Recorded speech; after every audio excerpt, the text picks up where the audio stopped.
heard me mention Dr. Erika James. She's one of the co-authors of The Prepared Leader, Emerging from Any Crisis, More Resilient Than Before. The other author is Dr. Lynn Perry Wooten, who is the president of Simmons University. So you have Dr. Erika James, who is the dean of the Wharton School of Business, and you have Dr. Lynn Perry Wooten, who is the president of Simmons University.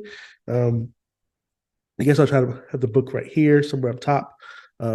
So again, for those who are not familiar with me, when I discuss books, I do not want to do a book report, right? Because I want you to actually read the book, and I encourage you to read the textbook, to read the book. And I say textbook because, I'm also a professor. Sometimes I refer to it as a textbook, but in a sense, definitely read the book. So my intention for this series, right, is to talk about and help you focus on the brand strategy component when it comes to a brand crisis or organizational brand crisis. Whenever significant changes take place in business, it's known that marketing is usually the part of the budget that gets cut, right? So that being said, welcome to Strategy with Dr. M. Stolard. This series is entitled Your Brand Strategy in a Crisis. This is episode number 13.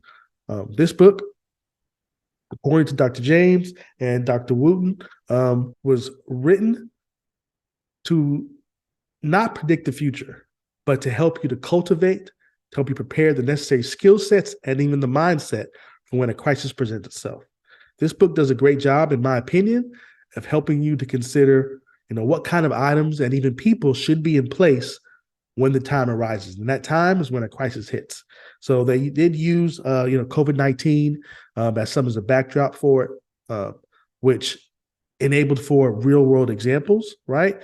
Which makes sense because the book was copywritten in 2022, which means that the writing would have taken place, a year or two prior to that, which would have placed the writing taking place in real time in the middle of COVID-19, in the middle of the pandemic crisis. So just to kind of give you a little history about that piece, I think it's important to kind of recognize that because 10, 15 years from now, I think this book is going to be one of those books that leadership, regardless of your role, is going to be used. And it's good to understand the time frame of when a book is currently written. So I just want to talk about a few key points and then maybe how a brand strategy can be applied, based on a few of the items from this particular book. So hello, I'm Dr. M. Stolard, Entrepreneurial Strategist, helping cultivate brand clarity for community organizations and those who want to create social impact. And we do this through strategy, right? So this book lists 5 phases of crisis management. This book talks about a lot of different things, right? It's not a big, thick book, but it has a lot of great nuggets in this book, a lot of skill sets. You can definitely use this to help you prepare your playbook. But right now there's 5 particular phases of crisis management, and we're just going to talk about a couple of them. The first one being early warning and signal detection. Early warning and signal detection. So in my opinion, you have to be paying attention, right? So, I come from the marketing space or the brand strategy space, and you have to be paying attention. There's a term called environmental scanning, right? Which it is intentionally seeing what is going on, not just within your organization, but what's going on outside your organization, what's going on outside in the industry as well. And sometimes maybe not in your immediate industry, but also what's going on in other industries, because some of those things could affect or have some type of repercussions that could help to bring a brand crisis, to your doorstep, right? So this book recognizes that, organizational leaders have just made bad decisions that resulted in crises that later become present to that organization. One of the things they talked about was a story about a German automobile manufacturer ignoring a bunch of warning signs that were taking place. And because they ignored those signs, it resulted in almost $30 billion worth of fines, right? That's just a bad situation, things that could have been avoided if someone was not just paying attention, but also acting on it as well, right? So the second phase is preparation and prevention, right? So this means being proactive, right? If you're consistently doing, what I refer to as environmental scanning, within your organization and outside of your organization, it can help you, and you as a brand leader, you as a marketing leader or as a strategist, to help you to kind of prepare and potentially prevent a crisis from taking place. At the minimum, allows you to jump ahead of it before it becomes, real trouble, way out of hand. And so one of the examples from the book, it talks about the NBA commissioner, Adam Silver, right? Jumping ahead of the pandemic. And I'm not going to say they somewhat jumped ahead of it like way before the pandemic took place, but it was definitely in the early stages when people were starting to see that, there's something going on with this sickness that's kind of tends to be going around, right? So they, quote unquote, jumped ahead by shutting down the league. They shut down the NBA league, which cost probably a loss of, a lot of money. And I'm sure a lot of people were upset. Even the fans were upset. Even the players were upset. But realizing that the loss or the potential loss of revenue was not as important as the lives of the individuals that were at risk, especially since there was a lot of uncertainty going on at that particular time, right? So, you're getting different people, different sets of instructions from different people. You have Dr. Fauci, which was kind of the medical face during that particular time. You also have the government, you have the CDC, and sometimes they weren't in sync. Sometimes they weren't necessarily saying all the same things. So Adam Silver wanted to shut down the NBA league, at least for a period of time, and then later on decided to bring it back. But what they did after their research and collected data on it, they said, you know what, we're going to keep everybody in a bubble, right? So that they couldn't leave and couldn't go anywhere, right? And I think they even got one of the, was it Butler? I think it was Butler, plays for the Heat. At least at the time of this video, plays for the Heat. Got like $4,000 in like a per diem, right? But they still couldn't go anywhere. So it's not like they could spend the money anyway. But the point is, they put them in a bubble so that when they, quote unquote, started the league back up again, everyone was kind of kept under watchful eye and was checked proactively on a regular basis as far as, potentially catching COVID and so forth. So they're able to kind of keep tabs on everybody. And that was kind of what they did during that particular time, right? So those are just two of the phases of the 5 phases when it comes to crisis management. There are 3 others, and I encourage you to check them out. Again, I don't want to do a book report, but I do want to encourage you to read the book. It is a great book. It is a great resource. It's a great tool. So in addition, the book discussed the need, to make decisions under pressure, right? And it walks through a simple exercise so you can learn how to make these decisions, how you make these types of decisions. So there's a few questions they ask, and I'm not going to go through all of them, but just 2 of those questions are, am I focused on others? Right? Am I focused on others? Meaning, like, are you being empathetic to those around you? And you should be, because empathy is key. Those around you. This is things we've talked about in my previous videos, but are you aware of what's going on? One of the questions that I indicated that you need to ask your team is, are you okay?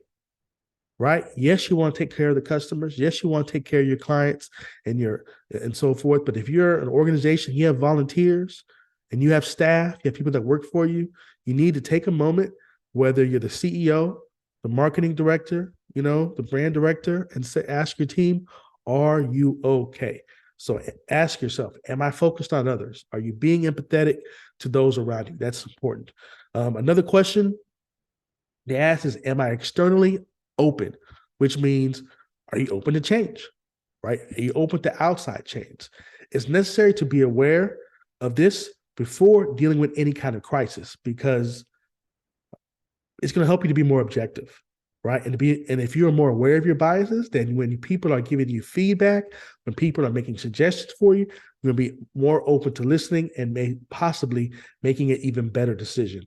The problem is, sometimes people get hung up in saying, you know what, I know what's best, because they're going off their gut. And it's granted, there's definitely some validity if you've had 10, 15 years in a particular industry or organization.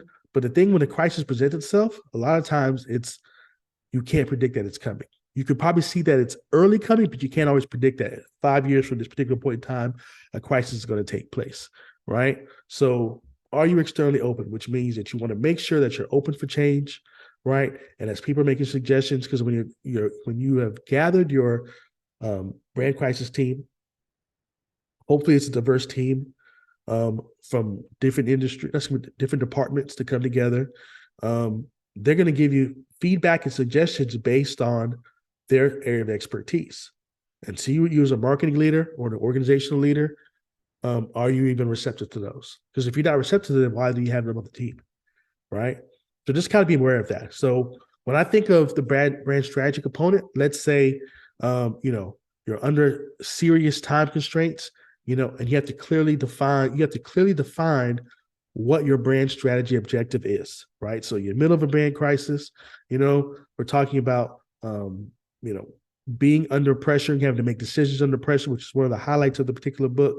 So when I look at it from a brand strategy perspective, what comes to mind is that you want to be able to articulate clearly what is it you want to achieve. Not just plug a hole, with a temporary fix. Sometimes that's necessary, but you want to look at the long-term goals. You want to look at the short-term goals. You want to look at both simultaneously and make sure your plans and your direction are going to align with that or where you're trying to get to. And next, you obviously want to make sure you're gathering lots of information, lots of data, lots of insight, as quickly as possible. So yeah, and you have to have a preset team already in place. It can make your job a whole lot easier. Remember, making a decision under pressure requires focus, right? Clear objectives, and you want to be able to rely on data-driven insights, not just your gut. Gut can clear you a long way. And there's stats that say that, don't quote me on the number of the resource, but I can find it if you really want to know. But I think it's like 80% of, CEOs and directors and whatever his titles, rely on their gut, and it's based on what they've worked on in the past. But when you're dealing with a brand crisis, then your gut's maybe only a small percentage of it. You want to really use the data. The data is going to tell you what the customers are feeling, what your clients are feeling, what are they saying about you, what words are they using, and that's how you're going to make a more effective decision.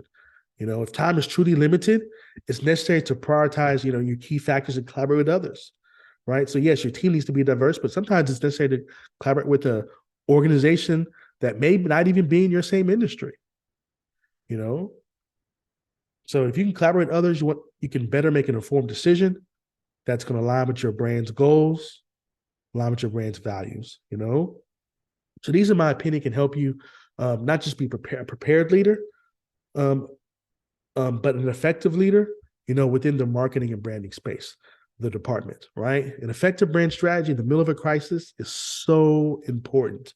Don't forget this. And I'll say it again. An effective brand strategy in the middle of a brand crisis is so important, right?